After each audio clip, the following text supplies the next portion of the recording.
Hello, everyone. Welcome back to round two now of the versus games Pokemon VGC League Challenge here in Oviedo, Florida.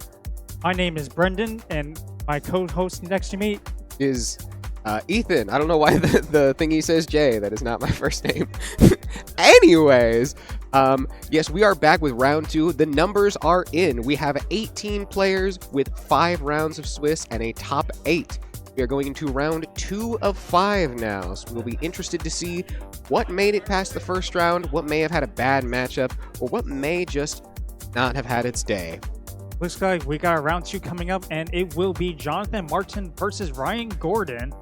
Now, I remember Jonathan, he was on that sheet from earlier today as a contender. He has a lot of championship points going on in this VGC season right now. I believe over 400, or if not, just barely under, but he is very close. He is on his way to possibly making it to the World Championship. Absolutely. He's a proven and tested contender, and we're going to see how well he does today. I don't know how well he did at Rockledge yesterday. Numbers in front of me. But we have seen he's clearly, you do not get that many championship points without being a talented player. So we'll be interested to see what he's bringing today and how he's going to use it to claim a few more points, one more notch on his belt.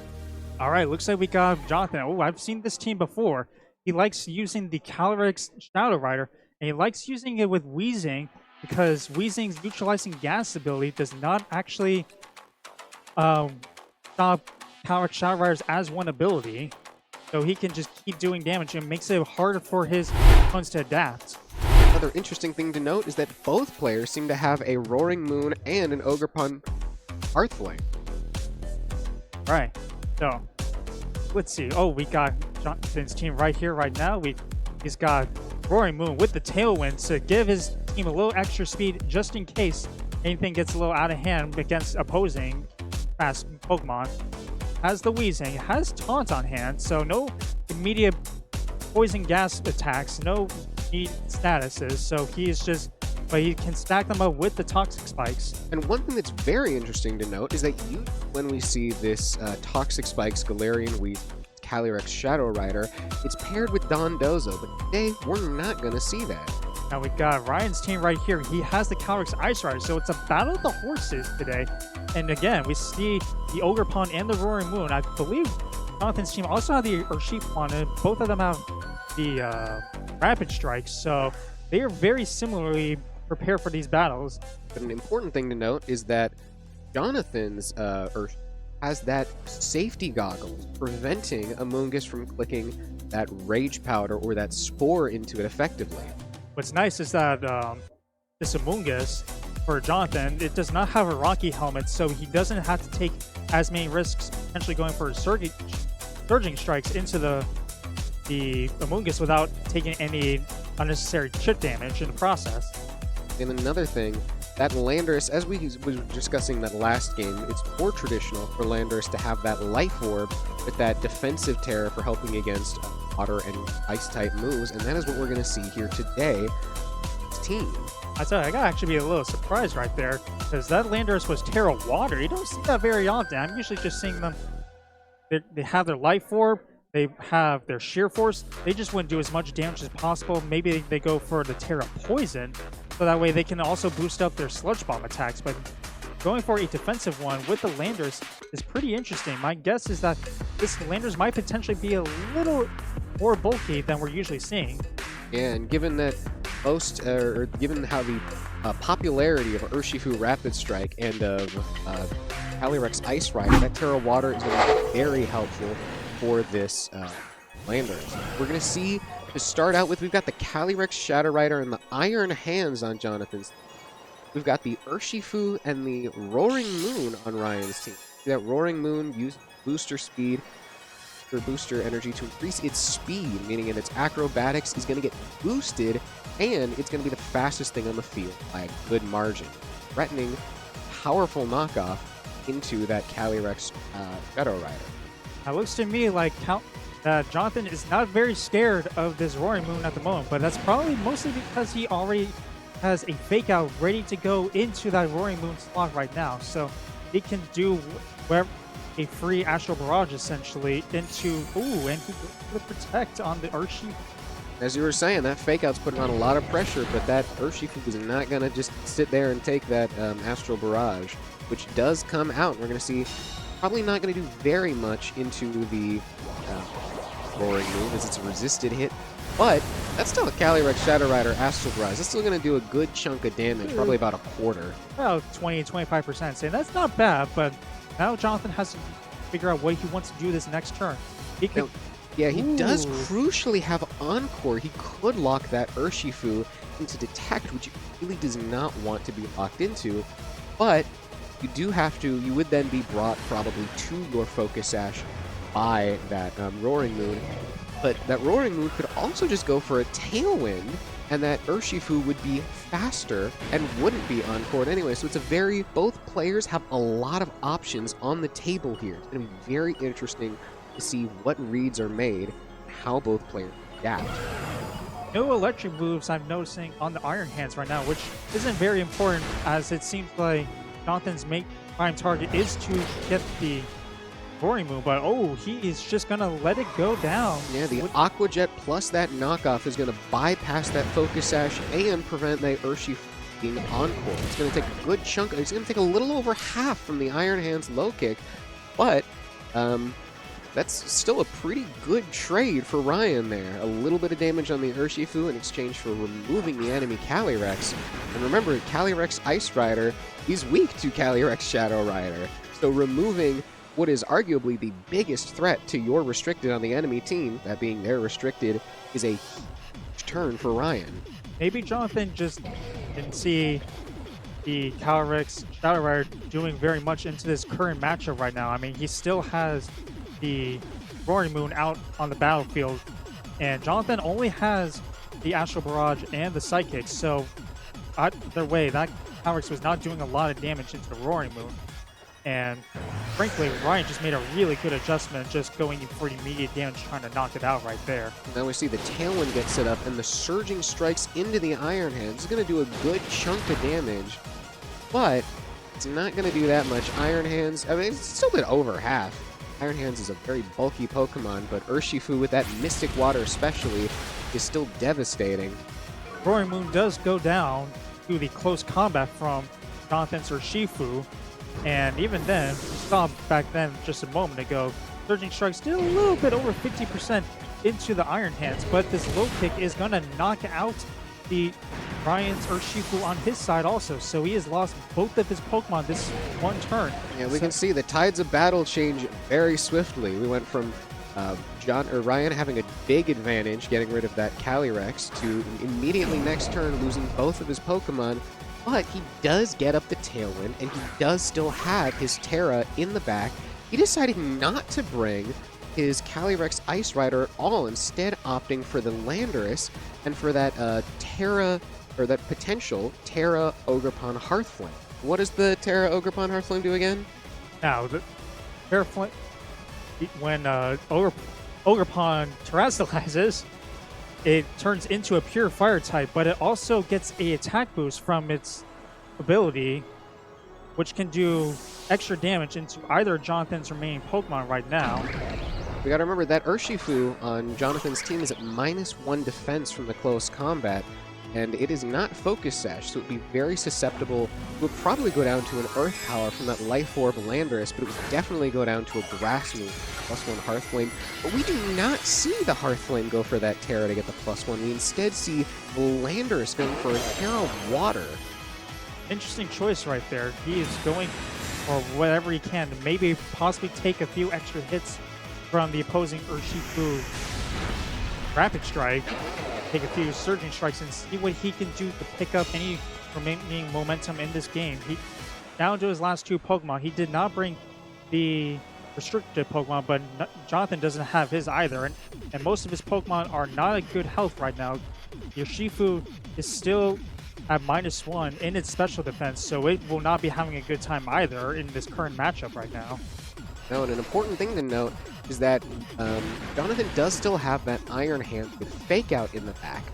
One of the reasons that Ryan may have gone for the Terra Water on that Landorus is to make sure that if Fake Out pressure from the Iron Hands came out, that Landorus would not go down do a Surging Strike from Urshifu, nor would a Terra Fire Hearthflame. Because without the Terra Fire, Hearthflame is only neutral. Ooh. And there goes the Iron Hands right there with the Earth Power. That switch was made very difficult now. And Seems I may have spoken a little too soon about Iron Hand's fake out pressure, huh? no. Tried to pivot it back in, ended up getting brutally punished. But at the very least, Urshifu has come back in. It has its stats reset, so it can still freely do strong attacks, not having to worry about getting easily knocked out while it was previously at -1. And how many defense. turns of Tailwind does Ryan have left? I believe 2, correct? Well, I believe so. Either 2 or 1 turns left, but Ryan seems to have a really good position in this late game right now. It looks like that Ogerpon on Jonathan's team went for the double protect, did not get it, allowing that Landorus to kill it for free. Now it is just one lone full health Urshifu versus a Pokemon that is super effective against it and a Pokemon that resists its strongest move. Interestingly, I'm noticing now that Ryan's Ogerpon has the Horn Leech instead of the Wood Hammer, so possibly this Ogerpon is a little extra defensive. It might even possibly be able to take a potential water attack from this Ogerpon right now, but we'll have to see what Jonathan wants to do. He seems very undecisive about what he wants to do, but he's possibly also just thinking, you know, I can win this battle. I'm going to save my energy and think about what I want to do in the following battles. Yeah, because while a Terra Water Surging Strikes might be enough to get rid of that Ogerpon, it also, Ogerpon has a higher base speed. Whether it's EV to be faster than Urshifu or not is still up to the air. But we can see Jonathan has simply decided to give up for this one. We're going to see how he decides to change up his game plan for round 2. A little surprising. I don't did he crystallize at all in that first game right there? No, he did not. That's why he still had his Terra at that last turn, but he just must have decided it was not going to be enough to deal with the, again, that Terra water on that Landorus ended up being very useful because it ended up allowing him to resist the potential Surging Strikes, and wasn't going to be enough for Jonathan to solo clutch with Urshifu. I tell you, it was pretty interesting right there. I mean, I never see the Terra Water. It was a really good choice at this late game scenario because then he was able to take all of those Surging Strikes at the end right there when it mattered most for Jonathan. But Absolutely. that's okay because I think Jonathan right now, he sees what he has to do for this game 2. Might make some adjustments. Probably not, my guess is probably not going to bring that Calyrex Shadow Rider right away, seeing as that Roaring Moon is out and it cannot do a lot of damage. Well, Roaring Moon is free to set up tailwinds and knockoffs in Jonathan's party. Yeah, that Roaring Moon did a lot of work for Ryan. Not only did it KO the Calyrex Shadow Rider, but it also got up the Tailwind that ended up forcing Jonathan onto the back foot for the rest of the game. So we're probably going to see that again from Ryan. The question is, will he bring the Calyrex Ice Rider? For all we know, Ryan's going to switch to leading with Amoonguss and Calyrex and go for a Trick Room. That would be a very interesting adjustment right there. But looks like we are starting game 2 right now, and it is, I believe that's the Yeah, it's the same lead. leads on both sides. Interesting.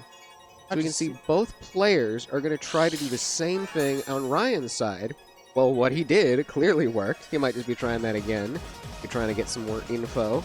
Maybe not taking any big risks. Jonathan, it will be interesting to see what he does differently this first turn, since he already knows that what he did last game did not work. Also might be some very different Pokemon in the back with different abilities to help deal with the big threats on Ryan's team.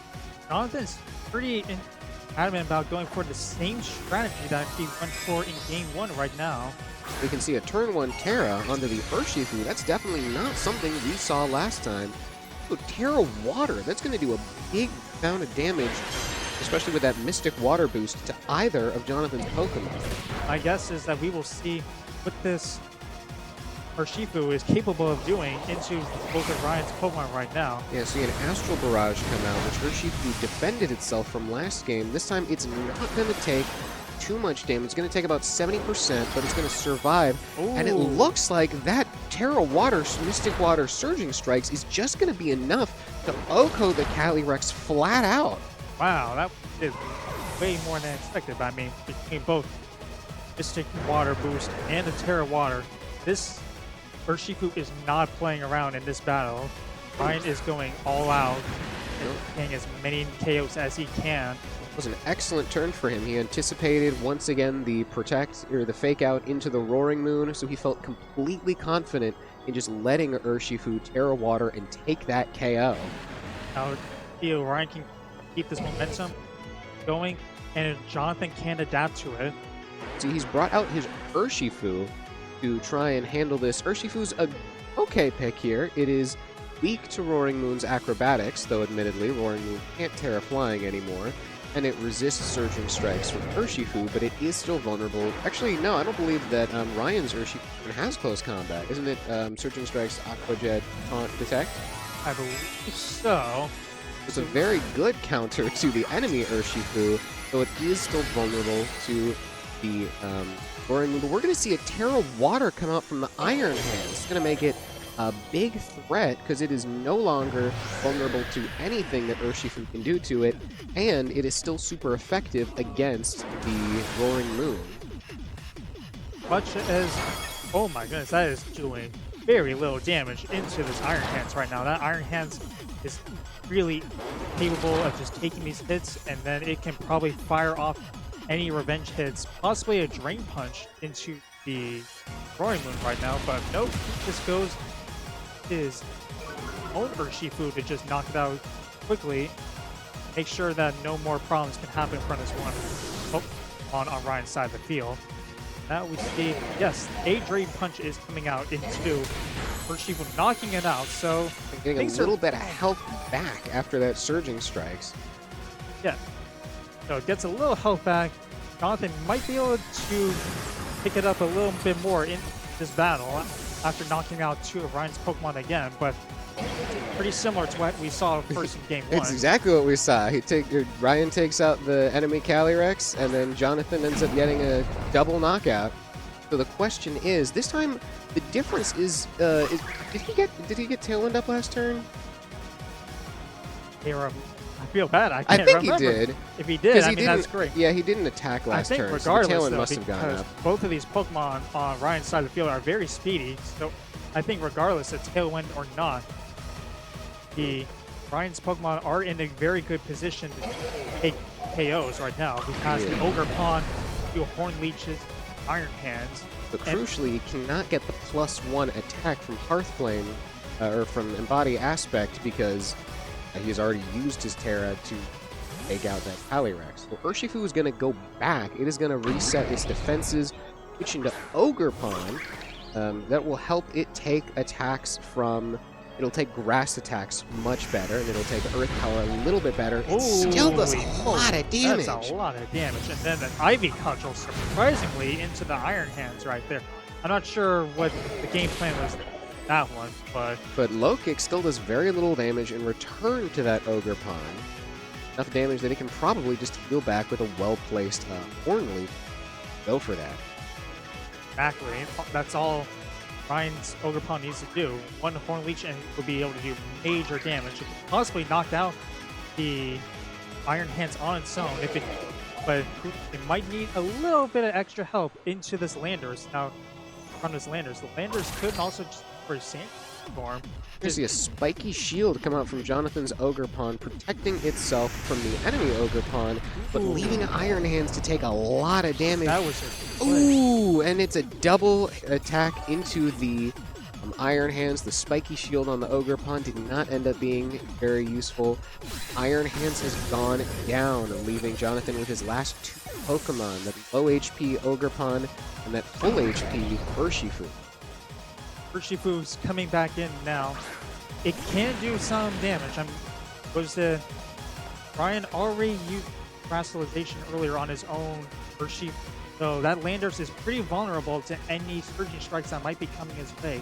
Exactly. With the Surging Strikes is very good into the remainder of Ryan's. Question is, between Tailwind, can he get enough of them off before he goes down? How many Surging Strikes? Will a Surging Strikes and an Aqua Jet KO the Ogre Pawn? Or what will happen? Who knows? He does get the double protect on his Ogre Pawn, allowing him to stall one more turn of Tailwind and protecting himself from an Earth Power. All right, and we will see he did protect his Corn Leech, goes into Urshifu. Isn't enough to knock it out, but it does get some recovery back to full HP. And we will see how much damage can this do into the Ogre Pond. Ooh. Interestingly, the Urshifu does not target the Landers, but rather targets the Ogre Pond. Looks like it's not even going to do half. Ugh, that seems like it's a rough day to be a safety goggles Urshifu. That Mystic Water made a big difference for Ryan. Seems like Jonathan's Urshifu might be feeling a little left out here. Ryan's Tailwind did expire this turn, but we will see what Jonathan can do, if that will be enough to help him secure this game right now. It's very late, but we got a Follow Me in from Ryan's Ogre Pond. Now that's very interesting, because if Ogre Pond manages to get the KO with the neutral Ivy Cudgel, which it does not, interesting. But and that allows Landers to finish off the Urshifu. Interestingly, the Landers is faster than Urshifu. Urshifu must not have a lot of speed investment, which allows this Ogre Pond to survive just barely, and it is now on its own against both of its opponents. It looks like it's going to get the KO on the enemy Ogre Pond, but I don't think it's going to be able to take. Wood Hammer, let's see if that's enough to knock that out. And it does knock out the Ogre Pond, but with that such low HP left, Jonathan's own Ogre Pond is probably just going to be knocked out by an Earth Power from Ryan's Landorus, and that will cost him the game right there. Ryan did the same thing twice in a row, and it just kept working. Jonathan played a great game with a very interesting team, but Ryan ends up taking round 2. And he never even brought his restricted, which is such an interesting thing. Is he just never even bothered bringing that Calyrex Ice Rider. He recognized it doesn't do well against Iron Hands, doesn't do well against Calyrex Shadow Rider, doesn't do well against, or I guess it does okay. Boring. But he just decided, you know what? There's no point, right? He has enough offensive pieces on his team. His team is so offensive to begin with again, that Hearthflame and that Roaring Moon, that Landorus. None of them really support each other, but there's so many powerful and fast offensive pieces that he was just able to overwhelm his opponent, including its restricted Pokemon anyway. It felt a little sad to see that Jonathan just couldn't make it out with his own Calyrex into this battle. It went down in the first or second turn in both battles today. But yeah, that Encore is such an interesting move for Calyrex Shadow Rider, because it really only does need 1 or 2 attacking moves.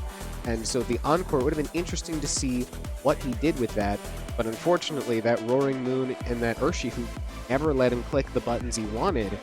Calyrex just kept going down a little too early. I tell you, I've seen that Encore strategy before with the Calyrex. It can be pretty nasty now. So I'm hoping to see that as this day goes on, we will see more of the Jonathan's Calyrex carrying through possibly other Pokemon in oncoming rounds. Absolutely, we'll have to see, because Calyrex is, at the end of the day, Calyrex Shadow Rider is still a Calyrex Shadow Rider. Astral Barrage is still a very difficult move to deal with. It does a lot of damage, and with that Wheezing, it can be a serious threat, shutting down a lot of opposing Pokemon before they can get their plans into fruition.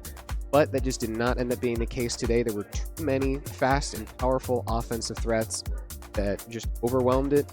And again, it's very impressive to see a player manage to win without their restricted Pokemon. He never brought it, and he won 2-0. So it just goes to show, even as powerful as Calyrex Ice Rider is, good play will out over a better Pokemon any day. Exactly. You don't need your Pokemon to win every battle. You just need the right strategy, and obviously, like Ryan was able to make great adjustments in the battle with just using his one Urshifu to just knock it out. That game 2 with between both Terra Water and the Mystic Water boost. But and here we have Calyrex Shadow Rider's Pokemon profile. We can see that, again, in its top 6 moves are mostly just Ghost and Psychic attacking moves. Also that Draining Kiss, but Encore is not in those top 6 moves, which again is why it was so interesting to see that come out here today, even if it never did get a chance to shine. Now, most Calyrex Shadow Riders, it seems, are also choice specs. So again, those Astral Barrages and those Psychics are doing that little extra bit of damage we saw that an Astral Barrage was not enough to KO Urshifu today, allowing Urshifu to get the revenge KO. Would a Choice Specs Astral Barrage have been able to pick up that KO? Tough to say, but I would rather see the Encore personally. It's far more interesting than just a Specs Astral Barrage. I tell you, I've seen the Encore set. It's actually more common in the best of one battles, but usually with the what makes Calyrex Shadow Rider so interesting is that as much as we see choice specs right here, I've seen so many different items being used in Pokemon. Like Jonathan's, for instance, had the Focus Sash on. I've seen Life Orb. I've even seen some players go for really defensive sets where they train their Calyrex Shadow Riders just very defensively because they feel, you know, I can take more hits, maybe set up with a Nasty Claw. I'm already getting more boost from Astral Barrage.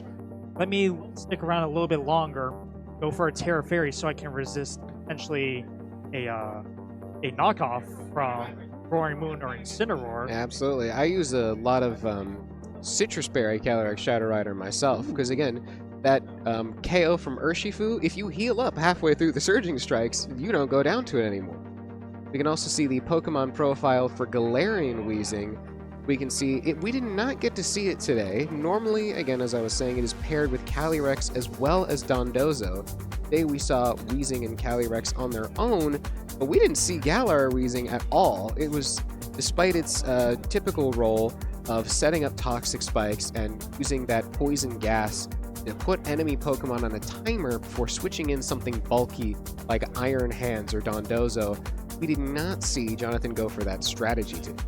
It's interesting because normally you don't think of poison as a very common status that you would see in BGC battles, but it can go a long ways as the turns going on and you're getting more and more small amount of chip damage, and then your opponent is just kind of in a bad situation like, oh no, do I keep staying in or do I switch out because I just can't take any more damage for the Pokemon? Absolutely. Again, we saw there was a lot of Protect stalling out those Trick Root or those Tailwind turns. Imagine if, while stalling out that Tailwind, you were also able to do chip damage with that poison.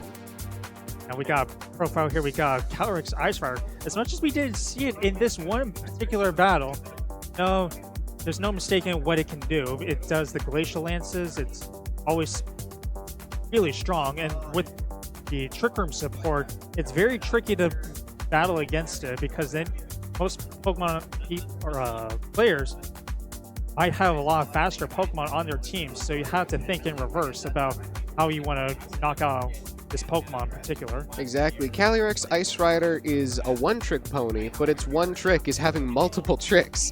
It is capable of setting up Trick Room both for itself and for its team, but it is also capable of just using its sheer bulk to just click Glacial Lance and just absolutely melt things. Yeah, it's interesting also, like on this chart, you see the other moves like C-Bomb in close combat. They're very niche, but it's interesting when players are able to bring them. But I think that's going to wrap it up for this round right now. We will continue on to our round 3 in just a little bit. So stick around. Have a good day.